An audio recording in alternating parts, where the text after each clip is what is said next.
Ladies and gentlemen, we're getting ready to do our second piece of the back-to-back podcast this Saturday with Kay Tonics and Neighbor Games. We just got finished talking to her. It was an amazing episode. If you missed that, head on over. She's got some big things coming down the pipeline, so make sure you go check out that episode and all the pertinence therein. Let's welcome in Neighbor Games. Neighbor, can you hear me? I can hear you. How's everyone doing? Loud and clear. Doing well, my friend. Sorry, my OS on my phone just updated and everything is different. I'll have to deal with that later. Isn't that the worst? Oh boy. It's like, I'm fine with these, but I wish there was patch notes. Is there patch notes when Samsung gives an update? I don't know these things.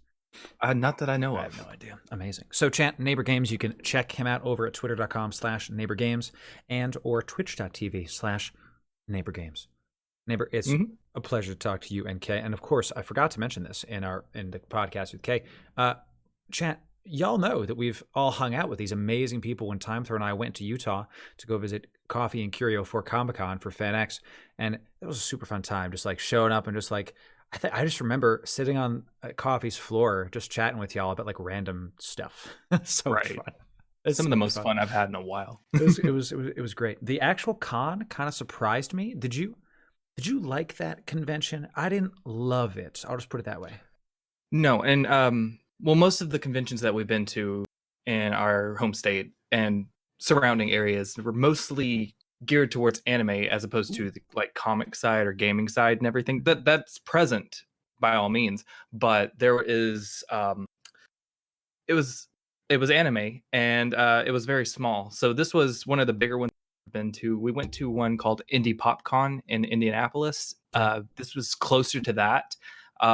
But I do feel like there was a little less organization with this than there was for that. Yeah. I kind of felt like, and chat, when you see our PAX East content coming up in 2 weeks, PAX East feels like it's an amusement park, right? Where there's just always stuff to do. There's board games and you can talk to the game devs and play the games live and all this different stuff. When Timethrow and I were walk around Comic-Con, I was like, all this is a bunch of vendors, just a bunch of merch shops. And we did get some stuff. I got like a cool poster for Full Metal Alchemist. It was awesome. Then I was like, I'm going to go home. Like I don't have anything else to do here. But the other one was like, oh yeah, pay some more money to meet the actors. And I was like, yeah, it's okay. It's not really something I want. It was great seeing y'all. Don't get me wrong, chat. It was fantastic seeing them. It was fantastic meeting them. But the actual con itself, I wasn't a big fan. I thought it was okay. I thought it was just okay. So we'll have to get y'all out to PAX East one of these years, or PAX in general, because what side of the country are you on? I'm on the East Coast. We are southeast. Okay. So like central time zone for us as your eastern time zone. So we're not too far off. And actually we may be traveling up to Pokemon Worlds this year is being held in DC. So there's a chance that we might be over on the East Coast during Pokemon Worlds. If you're in DC, I'm like 20 minutes away from DC. So there we go. You call me. Okay. And we'll get some stuff in. Oh, I can take you to all the good places. I'll show you. I'm a local, buddy. I can show you all the things. You and Kate, let's do it. We'll go to Georgetown. The cupcakes there. I know it's literally the line for this cupcake place is no joke necessary. Okay. So good. We're talking, rose petal cupcakes. All right. Like you hear that and you're like, that sounds interesting. No, it's damn good. Okay. We have to go there. We'll see. But yes. It sounds so good. Cool. When is that? Pokemon Worlds? It's August, late August. Okay. Okay. Sweet. Yeah, I don't think I'm doing anything in August. I'm just trying to think ahead. All right, cool. Yeah, that sounds awesome. Well, definitely let me know. Sweet. Well, chat, we wanted to have Neighbor and Kay Tonics on. If you missed the first podcast with Kay Tonics, definitely go listen to that. But they just restarted streaming, content creating, being on the space. So the first question I have is, I know that Kay does a lot of YouTube stuff. Neighbor, I see that you also have done YouTube stuff in the past. Mm-hmm. Which one do you consider to be your like main platform? Currently, it is Twitch. There was a lot of fallout with YouTube. Of course, most people know that YouTube's not the.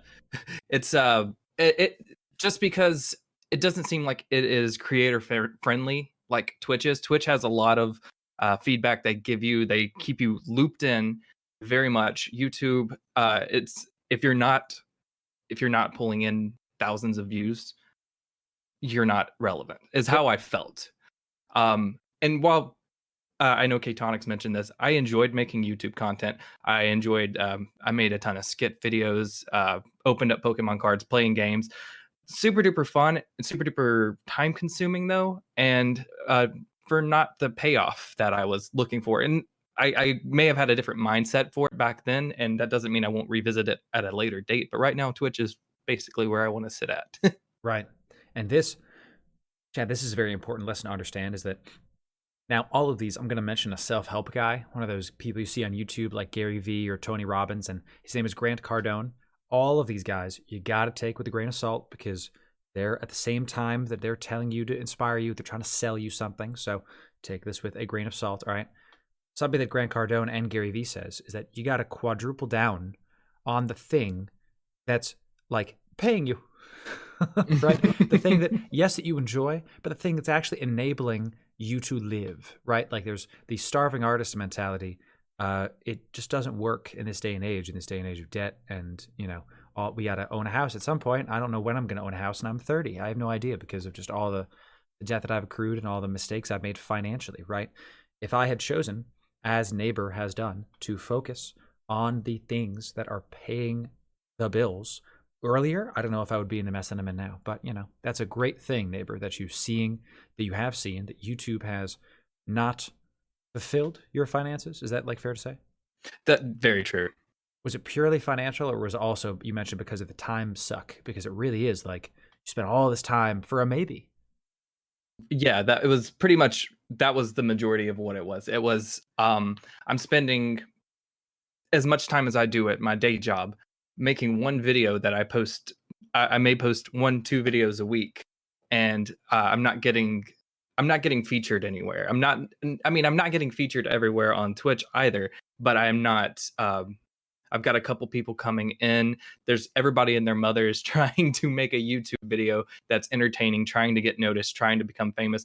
That wasn't what I was trying to do. I was just trying to do it to make something fun and art. And I started losing sight of that. I started being like, well, no, I need to do this. I'm going to get noticed if I do this. And clickbaity, yeah, it works for some people, but that's not my jive. Yep.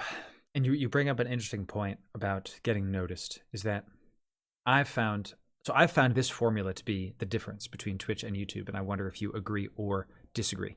YouTube, it's a lot of, indeed 100% initial work that no one sees, and then you put out the product, and the product can be received in any way possible, right?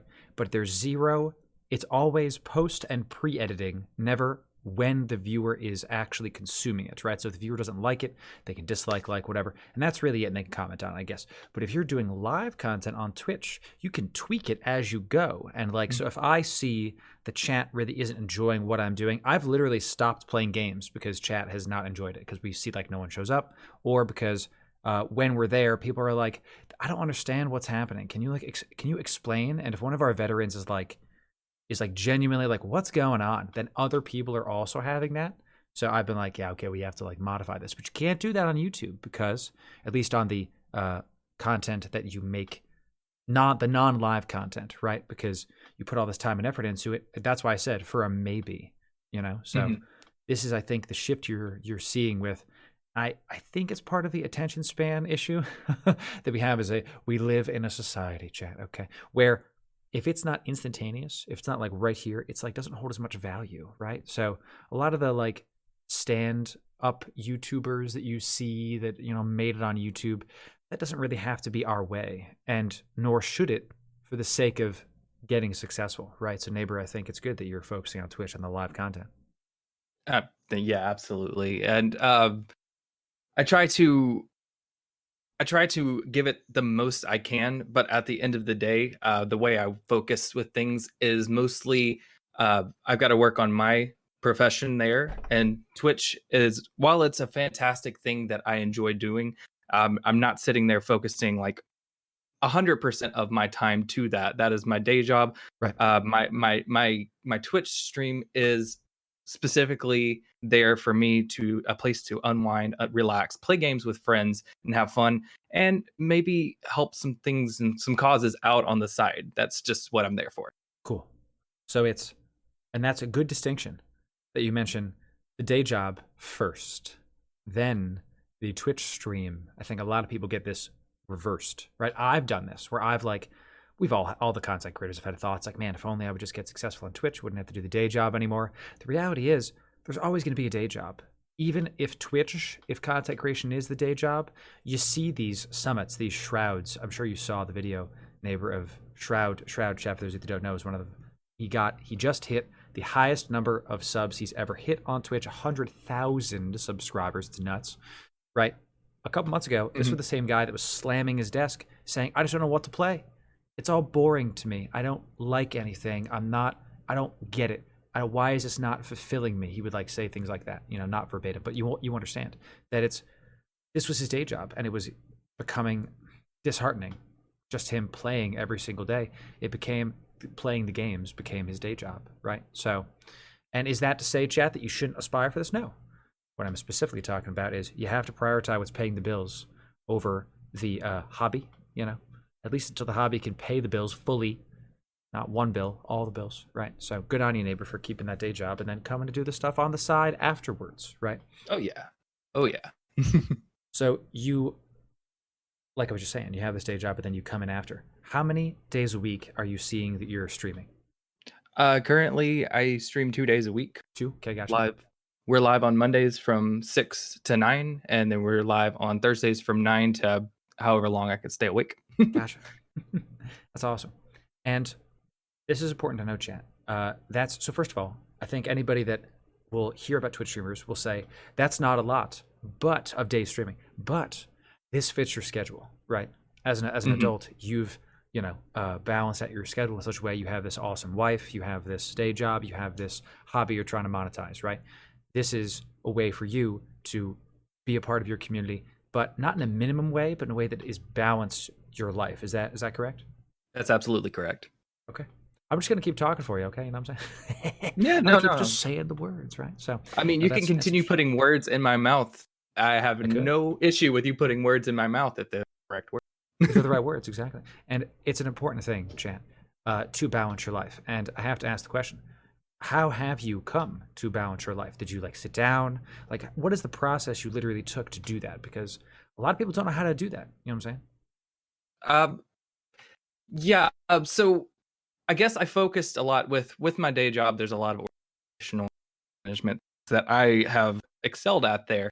And so during the hiatus that both K-Tonics and I took, we had to sit down and talk. What is the best way for us to engage our community, be available, but also take time to not essentially work 8 hours a day, then come home and work 8 hours a night and sleep just a little bit. Yep. So that's the mindset I took. It was like, what's the best time management wise to where we can spend some time in other communities, people that come into our communities and actually reach out and become a part of more than just ourselves. And that's what we decided on. We decided that was the best way to do it. Cool. Awesome. Chat, take note. This is how it's supposed to be done. You have to do things thoughtfully and with the intent of bettering yourself, right? You can't just say, or rather, I'll give you an anecdotal example, neighbor. When I was younger, it was very easy for me to say, I want to do this. I want to have the balance, but then I wouldn't. And I would wonder, why isn't it working? Well, because I wasn't actually trying. What's the old line from the Prestige? I didn't really want to, right? Sounds like you and Kay really want to, so you're making a point to do it. And that's evident in your, amazing brand you got here. And did you do your Twitter header as well? Did you do all this? Yes, I did. The N, actually, I won't take credit for that. I love that. He popped into your chat for a little bit. Kyoki is in your chat. He designed the idea of the N with the arrows, and then I just took that forward. And then for a little while, it was just like a kind of like a vector. And then about the time that they started dropping all of those Detective Pikachu trailers, I said, I really like the neon theme for things. And that's where I pushed forward from that. I like it a lot. It's really cool. Why I like it is because you're a big Pokemon fan, and we're going to get into that. But this makes it not like you are about only Pokemon, right? It makes it rises above. And and as a branding person, that's what I look for in logos and in messaging and in branding. You do Pokemon as I would say, is this fair, 90% of your content? Yeah, 85 to 90%, yeah. Sure. And as Mimi says, so cool, 10 out of 10 beautiful. Actually, Mimi, it's good to have it. This is what I'm talking about, chat. Yes, you can have something be a piece of your brand, but if you go a level above, if you ascend, as Neighbor has done, excellent job. I like it. I like it. It's Thank you. I just like the whole, I just realized that the N is in the background too of the Twitter header. Look at that. It all comes together, chat. Okay. And again, if you're like, Loru, I can't see what you're seeing, it's because you're not watching us live. You got to come over to twitch.tv.com/LauraMirth. We'll see you soon. Okay. We'll see you soon. Gotta plug that stuff. You know what I'm saying? So, what kind of stuff are you streaming right now? We did talk about Pokemon, but what specifically are you streaming right now? Well, currently, right now, one of those days out of the week, I'm focusing on. We're playing through every generation of Pokemon until Pokemon Sword and Shield come out. I'm starting with Pokemon Blue. We're gonna do a full run through of the game. No Nuzlocke, no hard mode or anything. Just a straight up. This is how I would have played it at the time I had the game. Gotcha. So that's the priority. I want to get through that. Not quickly because I don't want to get to a point where I don't have things. I pay attention to Nintendo a lot. Nintendo is my livelihood. I enjoy it so much. I've always been a Nintendo fanboy. So Same, seriously. Anytime I see something from Nintendo, usually that's probably what I'll jump to. K-Tonics is more of the Sony girl. So she will jump on that hype train from time to time. For me, it was Nintendo. I plan to play any kind of new Nintendo games that come out that excite me. But really what I focused on was Pokemon. And last week we played a little bit of Temtem for the first time, and that was super fun. Temtem is great. Such a great game. I really like that there's, for the first time ever, a competitor to Pokemon in a real way, because there's been others, but they've always flopped in my mind. They've always been not good, subpar. Temtem does it right. I really think so. There's the small edits to the battle system, the 2v2, very interesting. Very interesting. That alone, I was like, okay, all right. Oh, it's only 2v2, right? That intrigued me, right? Because that's a whole new strategy. Because I got really tired of like, all right, this is weak to that. We get it. It's your take on the rock paper scissors, right? I'm very hopeful for Temtem, as Quixote says. Exactly. Temtem, yas, Temtem. The bomb.com. Right. The bomb chat is exploding with Temtem hype. Chat, the best. Cool. So that's what you're doing right now. Now you're playing all these Pokemon versions. Do you have a capture card? Is that how this is happening? I do not. I'm playing with an emulator. I plan to play with the emulator all the way through Pokemon Black and White. I have all of those ROMs, and first off, guys, if you're gonna play a ROM or on an emulator, do the company that created these things a favor. Purchase the game and play it that way. I always try to do that first. I've owned every Pokemon game, so but then I'm actually going to be soft modding my 2DS to play Pokemon X and then Pokemon Sun through that. There's a way to soft mod to where you can cast over the Wi-Fi to your computer and play it via that. So, but that's down the road. Awesome. So you're saying, and I didn't realize this because I've never done emulators, that the ROM is, you just like download it off the internet and it's basically free. But you're saying definitely go, obviously buy the game first. You're not going to get the ROM file when you buy the game. At the very least, you could do the company a favor. You could do Nintendo a favor, all the publishers a favor. Don't download stuff illegally. That's not what we're saying, chat. Correct, neighbor? Yes. That's correct. And just for that fact, because it's super easy. I enjoy playing. I recently bought a Game Boy Color from someone, and I'm playing the games the way that they would have been when I had them. But also, pretty much any of these games have a virtual console version for your 3DS, 2DSs. So, and they're super cheap. Right. Awesome. All right, cool. So that's the way of things. And I include those questions again for the content creators who want to know about the how to do things.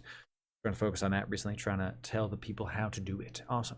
So did you start off on Twitch playing Pokemon? Because I know that did you start on YouTube and then go to Twitch?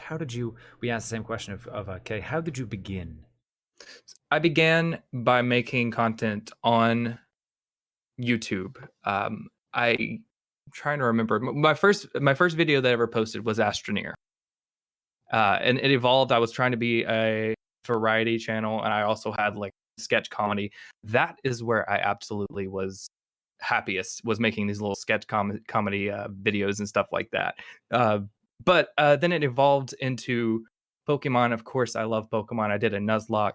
Then I started opening up Pokemon cards as like twice weekly. That got expensive real quick. Pokemon cards. Oh, see, I didn't even try, chat. That was not even a joke. I literally just went to scratch my neck. I'm like, Pokemon cards, yeah. Pokemon. I didn't. That was straight. So, wow. Sit on your hands, Laura, for God's sake. Literally That's okay. subconscious. It's so much I fun. understand. Wow. I do a similar thing, like especially when I talk, I'm sitting here moving my hands around and like Pokemon cards. Yeah, it was an addiction for a while. I did Yu-Gi-Oh was my big one. Like, man, I'll pass the Yu-Gi-Oh cards. And I'm like, is that a new Dark Magician? Yeah, you don't say. I was big into that. I went to the tournaments. I'm sure you did too. It's something I've always thought I would go back to is like card games because it's so strategic. I really like it. Unfortunately, many, and I'm sure you've seen this in your local card game stuff. A lot of the locals, it's kind of cringy, I guess is the best way to put it. It's a lot of people that really just they're there to like not make friends. They're just there to like trade cards and then leave, you know. And whereas the online card game scene, Hearthstone, Magic, Arena, right? Like we go into streams and we're like, oh yeah, that's a really cool combo, and people are talking and chatting. Everything's moving online with that scene, especially because you don't have to organize your cards. I miss that, putting the cards in the card sleeves, you know, one by one, right, and then making the deck. And I was proud of my deck, you know. I miss that. Miss that shit.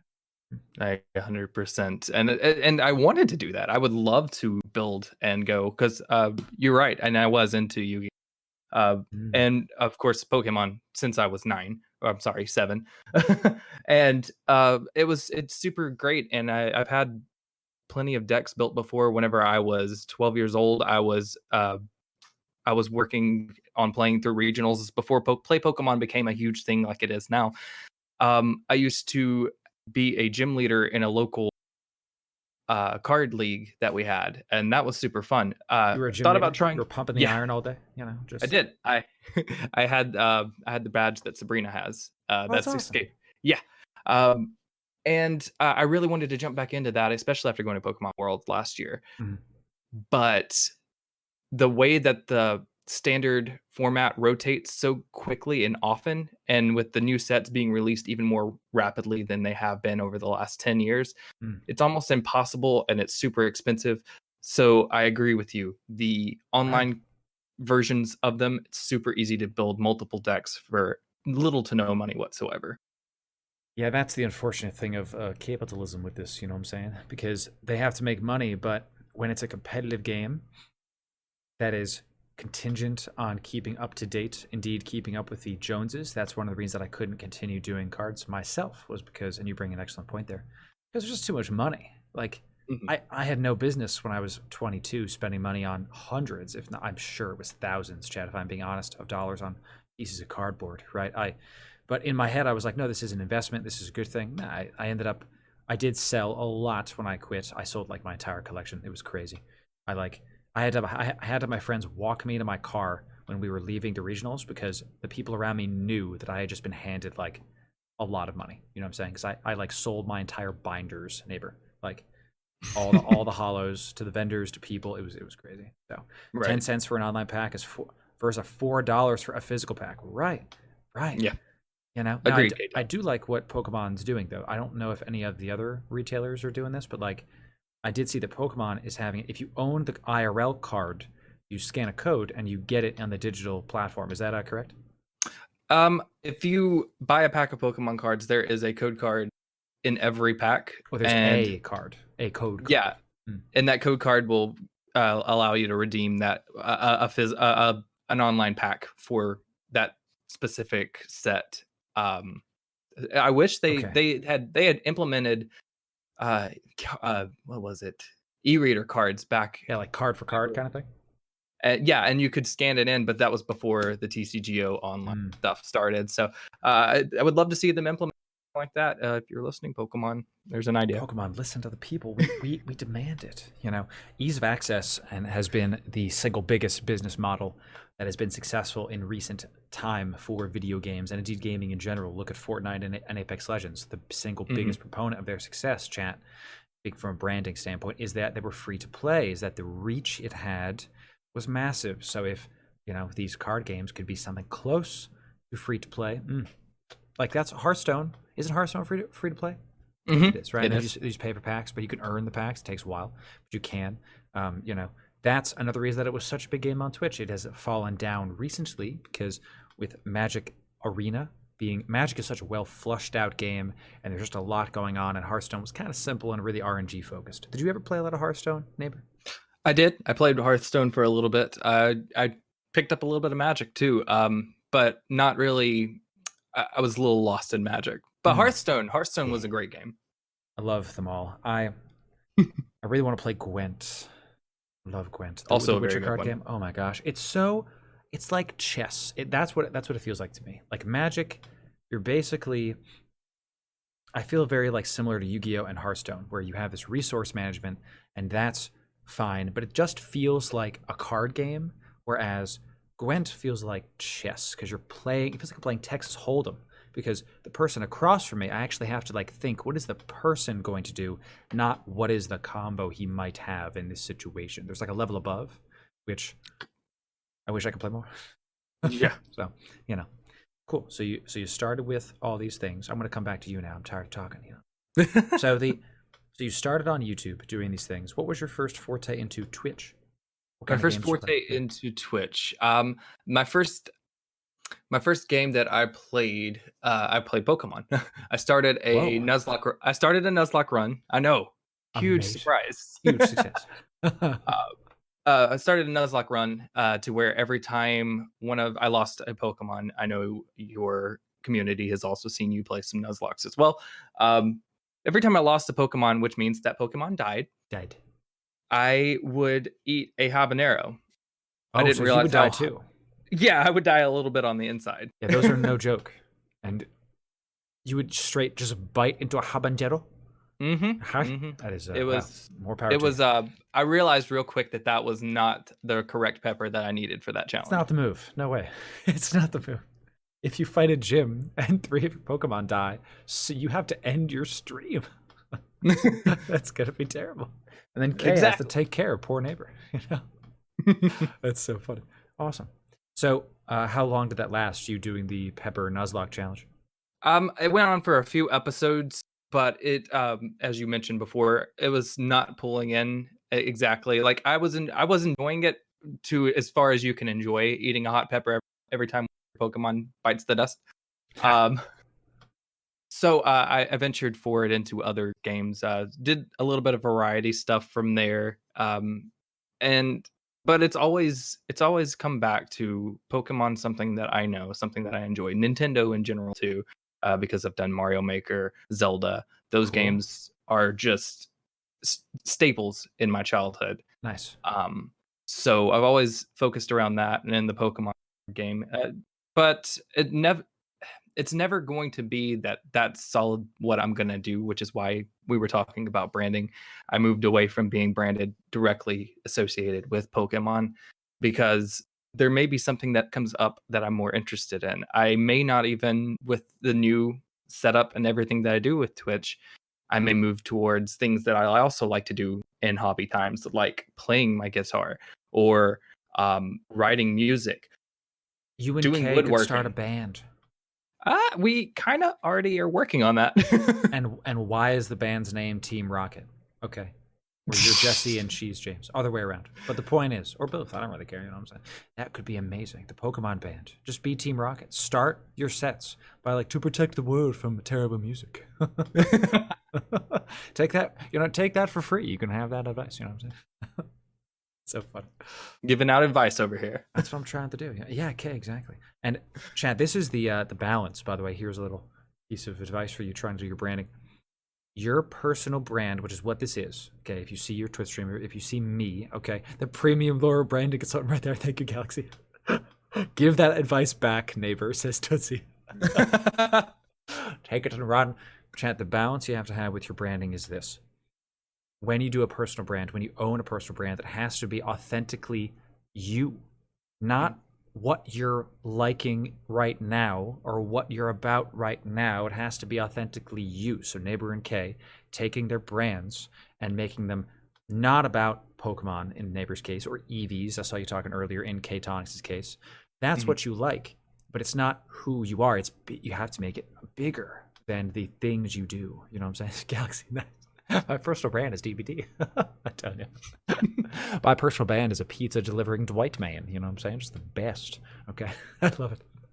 So, chat, like, that's why when I see, this is why I wanted to have K-Tonics and Neighbor come on the show. This is the reason. Because when I see people on Twitch that are doing the right things, I want to feature them. So that's why I wanted to have you on, Neighbor and Kay. Because y'all are doing it. This is great. You know, I see it. Trying to help where I can. You know what I'm saying?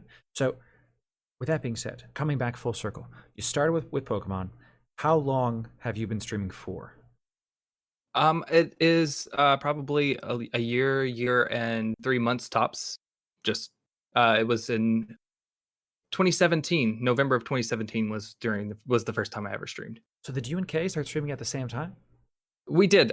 We set things up. And I streamed during that November, and then I took off December, and I started back up in January. That's whenever I really started hitting it. I think I hit affiliate before my birthday in January of 2018, and it's been a fun ride since. That's right. You're also a January birthday. Oh yeah. Are you early or late January? 23rd, late January. All right, so I'm early. So I'm 4th. So we'll have a little birthday month celebration this year, maybe. We'll see. You know? Most definitely. Yeah. Can we do let's see if we can co-op a game or something. I'm trying to think. I don't know. Anyway, we can talk about that later. But awesome. Yeah. Interesting. Exactly, Kay. I'm reading your comment in chat right now. Exactly. So, and it's something I wanted to touch on, chat, is that personal brand, as I said, is you authentically. That includes your flaws, right? That includes your shortcomings. You know, like I have a gigantic nose that you could ski off of, okay? You don't hear people making fun of it because I own it, okay? Look at this thing. It's huge. It's massive, all right? It's a part of me, and I have to commit to that, all right? So it is what it is, you know? So, and Neighbor, y'all recognizing, you didn't even have to ask for my help to recognize this branding thing that you wanted to make it bigger than yourself, right? So good job. Thank you. So then you were streaming, and then you took a small break at like the very beginning, whatever, that's fine. And then you also took a break with Kay, and obviously, you know, don't talk about the stuff you can't talk about, but like we asked Kay why she took that break. Was your reasoning similar? Were you like burnt out with the family tragedies and everything else? Like, was that the reason, or was there something else? It wasn't so much burnout. It was more or less at that time. I could see the turmoil that K-Tonics was having to go through with losing family members, especially some that were so close, and that she'd be pinned, like bottling that up for a little bit, and it was just to the point where she was breaking, she was getting burnt out, and I saw that I needed to be a husband at that time, not a Twitch streamer. So that's why I decided taking my time away from that for us to grow back together, spend time together, get a little bit of, you know, that calming down period, and then replan what we're going to do and come back 100%. Chad, this is the mark of a good partner, okay? When you put yourself and your wants and stuff not below the person, but you put them, it's like the other way around. You put them ahead of you, right? It's not from pessimism, it's from optimism. It's from goodness, not badness or negativity. Sure. Neighbor, that's great. That's as a man who wants to be a husband one day, that is a very good thing to hear, and makes me proud to be your friend, buddy. Seriously, that's some seriously good stuff. I'm gonna say the word seriously again. Okay, good job. Seriously, good job. And Kay, of course, in chat saying nice things. Y'all are the best. That's fantastic. So you took this break for those reasons, and then you used that time to rebrand yourself. Excellent. Now, when you decided on this rebrand, I see you've chosen the right Pokemon starter for your Twitter name. Okay. Heck yeah. Hashtag Grookey Gang. Okay. It's not Gucci Mane. Okay, chat. That's not what Lil Pump says. It's Grookey Gang, Grookey. I can't even say it, but he can say it better than me. I'm not the rapper. He is. So what has driven you towards the best starter of all time, Grookey. Okay. Currently, it was just the one that piqued my interest the most. I honestly liked all three of them, but that one really, really piqued my interest. I like his stick. It's fun. Yeah, It's so great.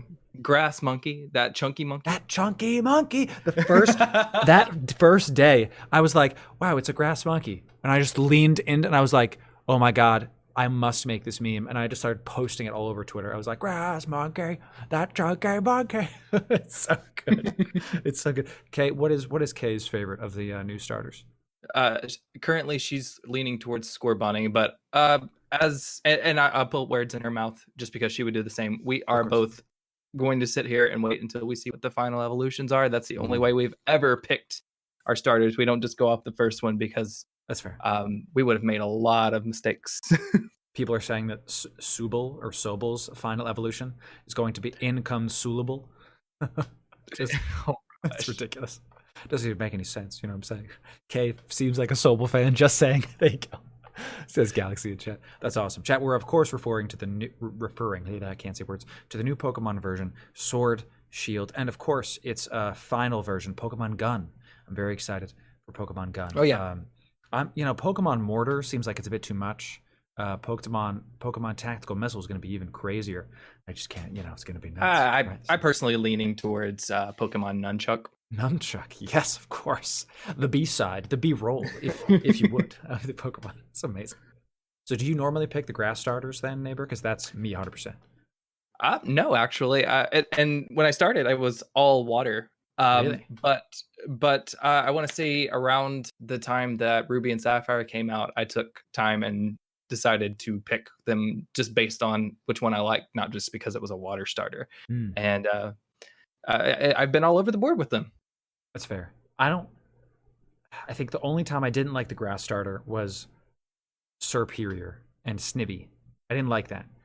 No, that one. I was very competitive with Pokemon and just terrible stats. The worst. High defense, high special defense, bad moveset. I was like, oh good, Wrap. I love Wrap. Everyone likes the move Wrap. W-R-A-P. No, it's not good. I don't like it. Okay. So what is your favorite Pokemon starter? Favorite Pokemon starter? Oh gosh, Laura. I'll limit it. What's your favorite grass Pokemon starter? Since we're talking about that, Turtwig. Turtwig with some because Torterra that typing's really good. So good. A lot of strengths and not as many weaknesses as the other grass starters. I agree 100%. A Pokemon that can learn Razor Leaf and Earthquake. Oh boy, that's a hell of a thing. I do like Fennekin. I see people talking about Fennekin in chat. Awesomeness. And I think you knew this. My favorite starter of all time is Trico. Trico is a Sceptile and Grovyle. Sceptile, I've always loved Sceptile. Fast, hits like a truck. Love my Leaf Blade. That move was made for Sceptile. Chat. That's when it first came out. One of my faves. I like when Pokemon have moves that are made for them, like Cross Poison. One of my other favorites is Crobat. Made for Crobat. Love some Crobat. Which brings me to the ultimate question for a seasoned Pokemon trainer like yourself, Neighbor. Let's hear your team, your 6. Let's go. Okay. All right. Let's see. We're gonna go with Haxorus. Okay. Alakazam. That's the dragon, correct?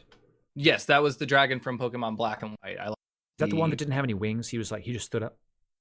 Yeah, he's like a armor covered dragon with the axe in his mouth, basically. Yeah. Love that one. Okay. Alakazam, of course. I'm a huge fan of psychics. My favorite types are psychic and electric. So awesome. There is no spoon. There is no spoon. There is multiple spoons. Truly. And it would probably be Mega Alakazam, to be honest. Just that's my one Mega for a team. I'm looking at my dream roster for competitive. Then Aegislash, the Ghost Steel type. Love it. Good choice. Not many people choose the Sword and Shield boy. Excellent. Greninja. Mm-hmm. The grass one that I would put in my team is kind of a mix. There would either be Torterra or Sceptile. I do like the Sceptile has that. Mega Sceptile has the dragon typing. So yeah. Damn right. And then I always put Raichu in there just because Raichu is my favorite Pokemon. Awesome. I like it. Should I rattle off mine, chat? I think you've heard it on stream, but That's a good team, by the way. Balanced. I respect the balanced team. I like it. Thank you. I'll do it, and I want your take on mine, neighbor. I want to see if how mine stacks up with your knowledge. You're much more knowledgeable than I am. Oh god, I don't remember them off the top of my head. Crobat, obviously. Sceptile, Kingdra. Love me some water. That's my water type. Love me some water dragon. Give me that spicy Magnezone. Okay.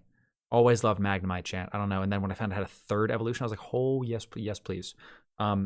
My fifth, I kind of throw up in the air. I definitely wanted like a ghost type or something, but I couldn't decide on what I wanted. I think I've said my fifth. I'm sorry, my sixth is confirmed. That's Volcanora. That's one of my top faves of all time. The Firebug, the moth. Oh god, it's super awesome. My fifth one, I normally either go with Metagross or I also like Ferrothorn, the steel grass. Just an absolute tank. I love that thing. Like even with the 4x weakness to fire, doesn't matter. Like the thing is made of. It's a straight. Just go look it up, chat. It's made of metal. Okay, it's the best. But that would be my team. What is your assessment, neighbor, of my team? That's a pretty solid team. That's absolutely. I would probably lean more towards the Metagross just because of the 4x weakness to fire. But and well, psychic, that's my thing. But and then Mega Metagross is stat boosts. Amazing. True. Mr. Junior pops in saying his team is going to be Ghastly, Haunter, Gengar, empty slot. But good team if ever there was one. You know what I'm saying? Amazing. So, oh, nice, Mimi. I like that. We got now chances to blaze with, Pokemon talk. Excellent. Neighbor, I really like your team there, buddy. So, Pokemon Sword and Shield is coming out. Obviously, you're going to be playing this game. Correct. What did you think about Let's Go? I want to talk about Let's Go versus Sword and Shield. I got Eevee. I stopped playing, if I'm being honest, because it was too easy, I thought. What did you think of the game itself?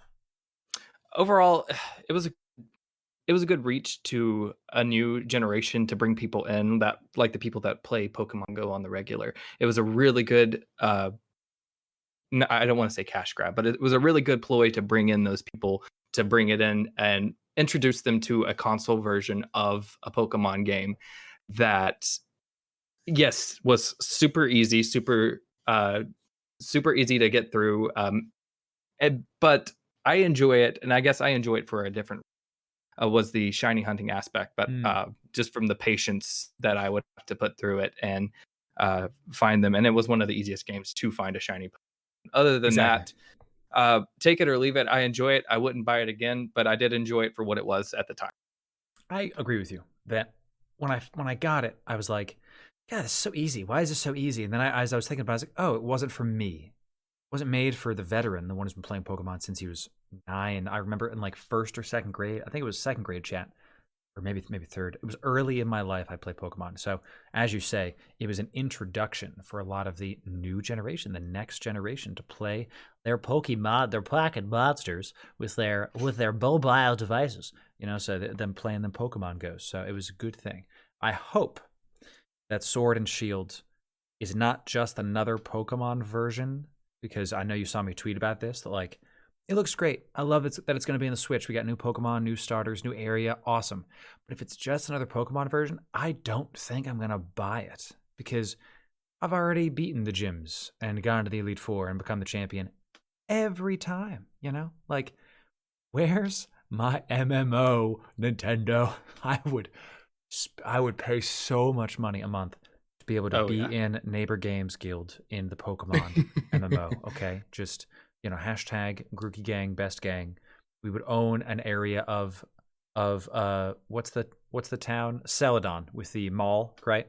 Is that the mall town? Celadon. Yeah, we would own a section of Celadon. It would be the best. Okay. Why can't that be a thing? All right, goodness gracious. Agreed. I'm saying, agreed. There you go. That's something my friends and I have always said.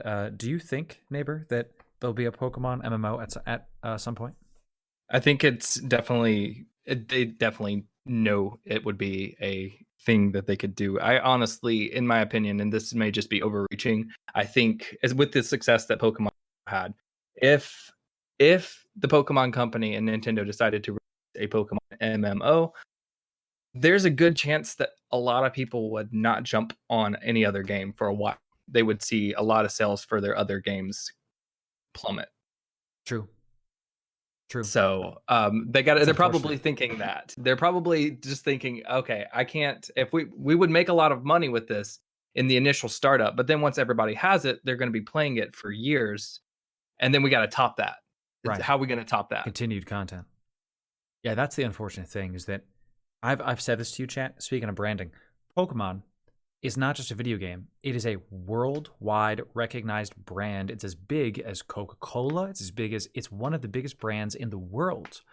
So if they release a multiplayer game in any capacity, for God's sake, it would crush a lot of games that are out there right now, But Neighbor is also correct. Pokemon VR would be super tight. You're already seeing Yu-Gi-Oh! VR, where you can put on the VR gloves, which, by the way, chat, speaking of my addiction, holy heck.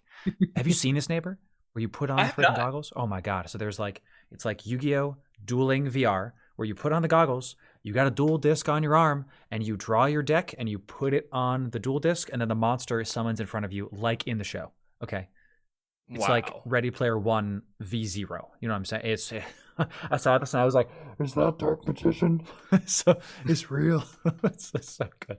So I'm a little hyped for the future. You know what I'm saying? It's going to be pretty tight. We'll see. So you think Pokemon Sword and Shield is going to be? What do you think about it? Is it just going to be another MMO or another Pokemon version? Excuse me, or something different? I do think it's going to be a similar to another Pokemon game, but I do know, and they tried it with. They tried it with Sun and Moon. They tried to make something different. I think they went too far different. They need to stray from their tried and true path. Yes, it works. People will constantly buy the games with the same formula. I will. There's the long-term fans that are going to love it, but you got to think about the people that want something a little more challenge to it. We've kind of got our multiple save file now. Make a more challenging mode. Just give us a little more challenge on some of it. Give us the option of opting out of that challenge, and I could see a lot more people being more interested with it. Excellent points. What was so different, do you think, about Sun and Moon that caused people to not love it? They liked it, but I feel like they didn't love it. Cutscenes. Oh yeah. There was a 15-minute unskippable cutscene at the beginning of the game, and it turned so many people off from that. So why would I buy a game that I have to? I would just rather watch a movie. What did Kojima make this game? Jeez, gosh, 15 minutes. Holy heck! I just expect Professor Oak walking out going, "War never changes." No, not again, Professor Oak. I did like what K-Tonic says in chat. Built-in Nuzlocke. Yes, a bit of it. And I think you said something similar, where give a challenge mode in the game. Give it replayability, because you got games like Resident Evil 2 is a speedrunner's dream, the remastered version, right, where they score you so you can go as fast, and they give you a score, right? So why can't we do something similar with Pokemon, where I just want them to innovate the genre in a way that isn't cutscenes, because that's not innovation. That's just adding more time. That's adding more filler, not adding innovation. It's easy to see something different as, I'm going to say the word again, chat, innovation, but it's not. So I mean, if they want to be really innovative with it, just do what everyone and their mother's doing right now. Make a Pokemon Battle Royale. I was going to say, don't do this. Where are we dropping? Gary, where are we dropping? Let's do this. I mean, I think you've seen the Animal Battle Royale. It's like Super Animal Royale. It's like a top-down. It's cute as hell. It's super adorable. It's iNinja, the head of Streamer Planet Chat. Go follow them too. He was saying that he's like, his kids play it, and it's like super cute. It's like a little cutesy fun game instead of playing Fortnite or Apex, which is Apex more so has a lot of adult themes. There's blood. There's there's literal killing. It's like a little kitty shooting a little tiger, and then they're like, ow. Like, that's it. As opposed to, the other stuff. But anyway, I'll worry about that when I have kids, right? So, geez. Oh, yeah. Interesting. Well, neighbor, I think, my gosh, is it already 4:00? Man, I always love when time flies talking to good friends. And neighbor, thank you for coming on the show. Always absolutely appreciate talking to you. We got it. Definitely hit me up when y'all are in DC. I'll take you to all the good spots. Okay. Isn't it awesome, Kay? It's fantastic. So, neighbor, the floor is yours. I'll let you hype up whatever you want to hype up. Get that final word, and buddy, go for it. All right. Well, I'm going to take the time to just say, check me out Mondays and Thursdays on twitch.tv/NayborGames. And I want to follow up with K-Tonics is donating to a fantastic cause. That link's going to be in the description. She's my wife, fantastic streamer as well. Go check her out. There you go. Chat. And always Go ahead. love the Loru. Love the Loru. I'm just a man. I'm just here to help. You know what I'm saying? I'm just here to promote, right? So thank you, Naybor. Naybor, I'm going to fade you out, and I'll talk to you and Kate right after this. Chat, we're going to take a small break. We're going to take like 5-10 minutes. I'm going to come back and talk to you about some stream upkeep stuff. Naybor, thanks again for coming on. Appreciate you. See you soon, my friend. Chat, we'll be right back.